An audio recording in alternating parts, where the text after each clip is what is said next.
To get back to what I was saying last Friday, the Russian-Ukrainian conflict from 2014 to present marks unfortunately mankind's history within the 21st century. Besides the front's development in eastern Ukraine, the most critical issue is related to dams destruction and its impact on the nuclear power plants all over Ukraine.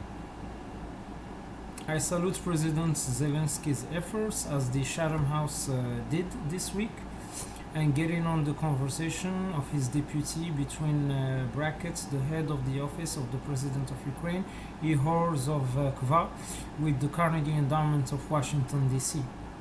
In this new era where nation sovereignty matter more than anything else, it's great to see the ties between Ukraine and respectively the United Kingdom and the United States, with the example given of the Chatham House and the Carnegie Endowment.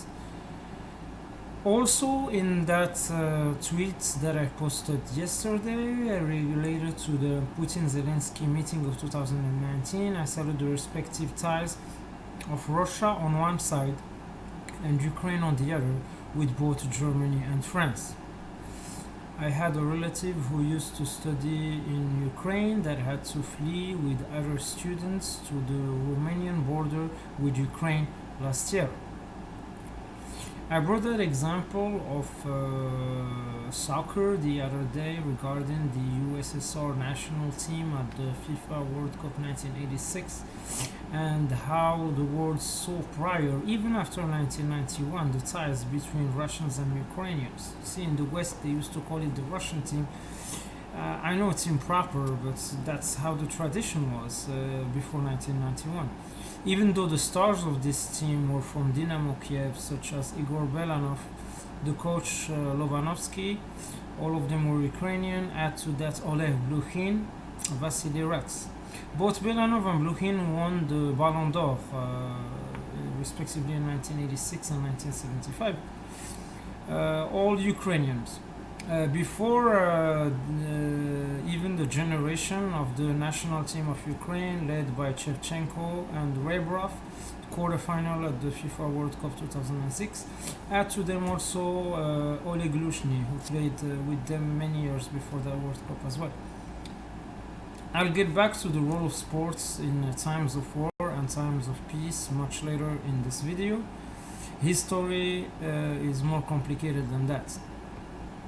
I still stress on the role of the Green Initiative, not just for how it helps many developing countries throughout the world, but as a beacon of cooperation standing still between Russia and Ukraine. The COVID-19 pandemic was definitely a point of no return for humanity.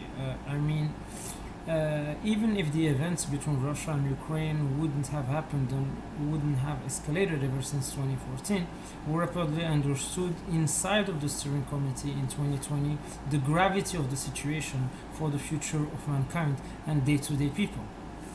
As also discussed with the Bilderberg Group and back then with actions such as the resignation of the Dutch government. Merci, bedankt. The pandemic as an accelerator of an already existing socio-economic chaos. World War III, even if it does not occur now, it could occur 20 years from now.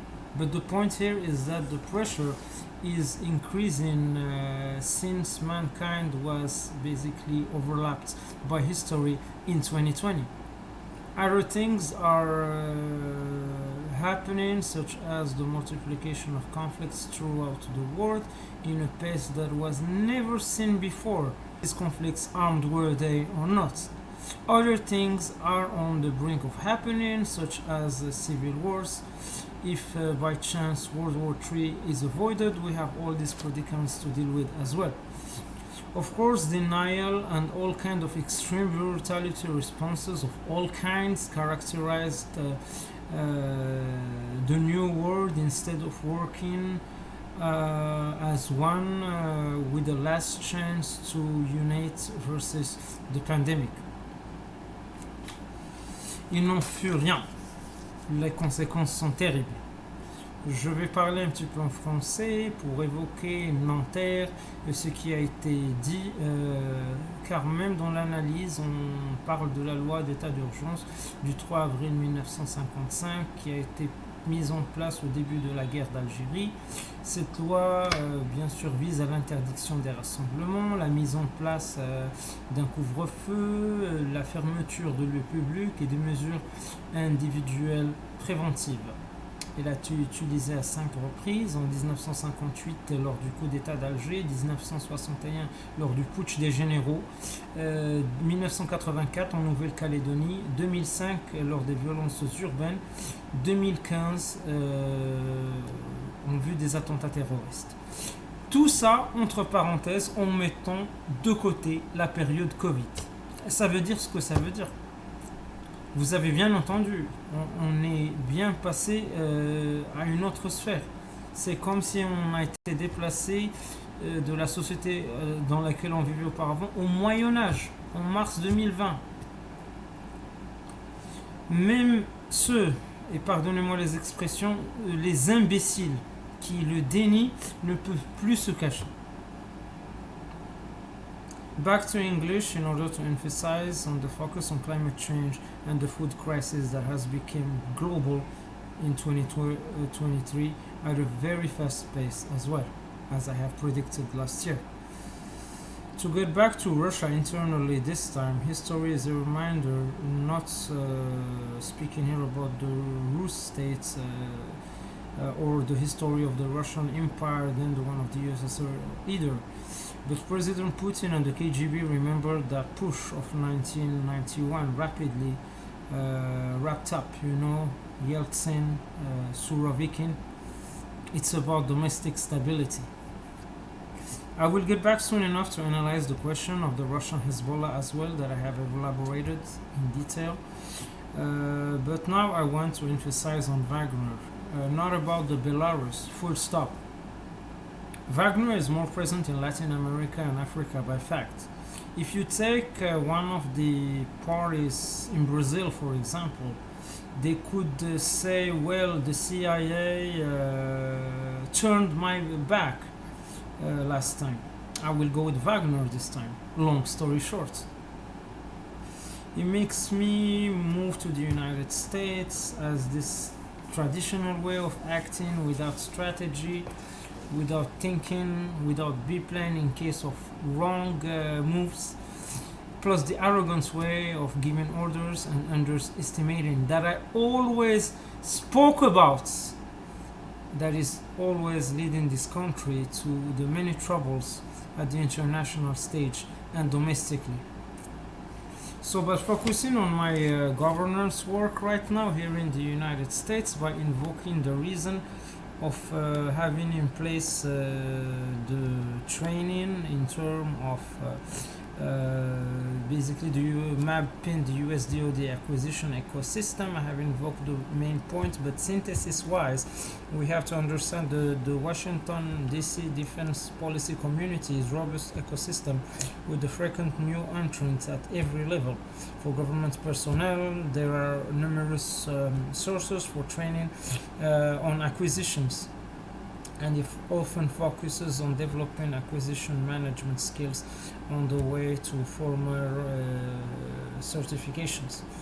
However, these assets are not always accessible to those without US government affiliation. The ecosystem lacks an overview of defense acquisition and not available to the broader community.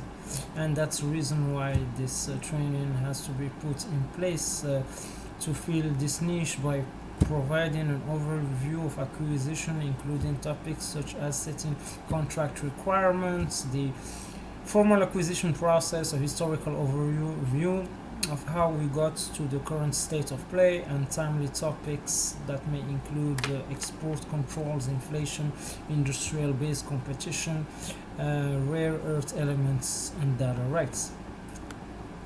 Also, among the things that I want to highlight in terms of governance work is decoding DC in terms of policy, power, and people. That could go over 5 sections. It will basically detail the interagency process, working with Congress as a second point, then the role of the states, export controls and regulatory environments, then legal guardrails and crisis management simulations. 6. Pardon. This is very important if we want, of course, to analyze this context of action that will englobe pretty much the context of decoding DC in this context of action and their organization policy agenda, the tools and knowledge necessary to successfully navigate the Washington policy ecosystem. Also helping in terms of learning how to decode the policy, the power, and the people, that is comprised in a series of seminars to explore the dispersal power among the political branches, the legislative process, and the mechanics that drive the executive branch agencies, how to have a wide range of interest group in and outside Washington work to shape the federal policy environment, the policy ecosystem of Washington and strategies for engagement, the role and function of regulatory agencies, and how to leverage the decision-making process and political ecosystem to forge alliances that support policy goals. Of course, in-depth case study will help also to illustrate how the Washington ecosystem deals with tangible problems. Small groups exercise will reveal the challenging dynamics embedded in policies and institutions, as well as revealing techniques for advancing an organization's objectives in various situations. I was thinking about the capstone simulation, which is an immersive simulation that will require participants to apply skills developed throughout the program to a real-world situation, and they will work in teams to analyze a fast-moving issue and develop and implement an effective response.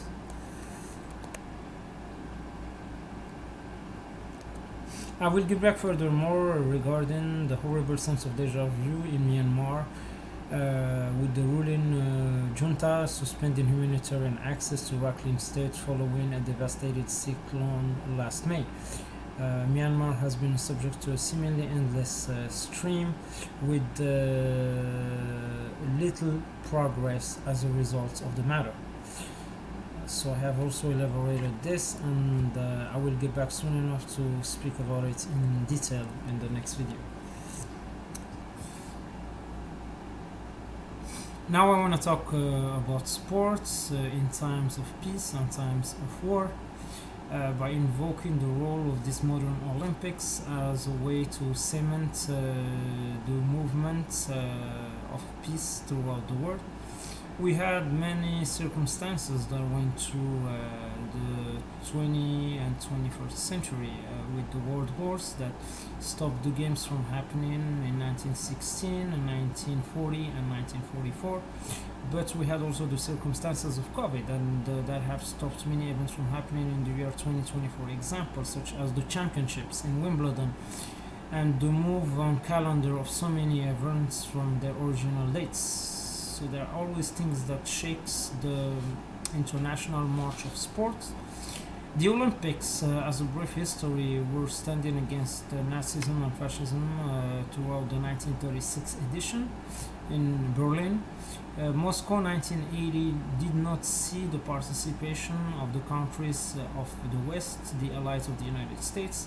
As a response, the Eastern Bloc did not participate at the 1984 Olympics in Los Angeles. The Goodwill Games were hosted as a response in order to have the non-participating countries on them. After 1990, the Goodwill Games took place with the majority of the countries of the world participating on them, such as they were the Olympic Games.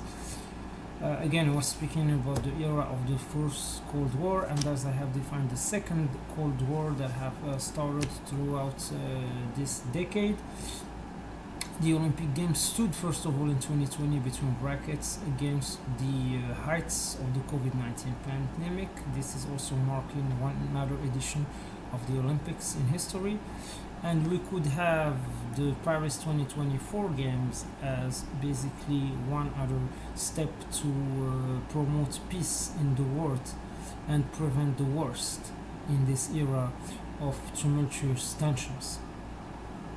So looking forward also onto other things that could unite, like the European games that are taking place right now, and the absence of Russia puts a lot of question on the table, because we have to go back here to the Pan-Europeanism concept, the one that will basically unite Europe from Brest to Vladivostok, instead of taking of the Europeist way of doing things that unfortunately would lead us to the failure of international organizations as they did today for Europe and the rest of the world. So after Paris 2024, the march will go to Los Angeles in 2028, then Brisbane in 2032. The organization that basically work for sports such as the IOC and FIFA is very different in this context. When I speak about sports, it's something that can basically get universalized through these bodies, unlike politics and diplomacy, as the proof is been showing us within the context of Ukraine and Russia. The FIFA World Cups are also a very good way to promote peace through sports. Now the United States with Canada and Mexico are preparing to host the 2026 edition. There might be a lot of events to warm up for this from the perspective of the United States, such as organizing the Copa America in 2024 and other CONCACAF events, not only the Gold Cup and the Nations League finals, but many others at the club level. Also add to that the presence of Messi in North American soil could help also to promote the soccer level in the United States to a bigger dimension. Let's remind also that the United States will host the Olympics right after that, and they gotta be an Olympic football tournament in these Olympics. The 2030 World Cup, I think it's a good idea that Spain, Portugal, Ukraine and Morocco are presenting a joint bid for the centenary of the event. So I'll get back furthermore with you. The agenda of July is very hectic, and you will have a lot of updates on it, in addition to the things that I have not deliberated in this video. As a matter of fact, more things that are not deliberated on videos could also be found either on my Twitter, Instagram or Truth Social.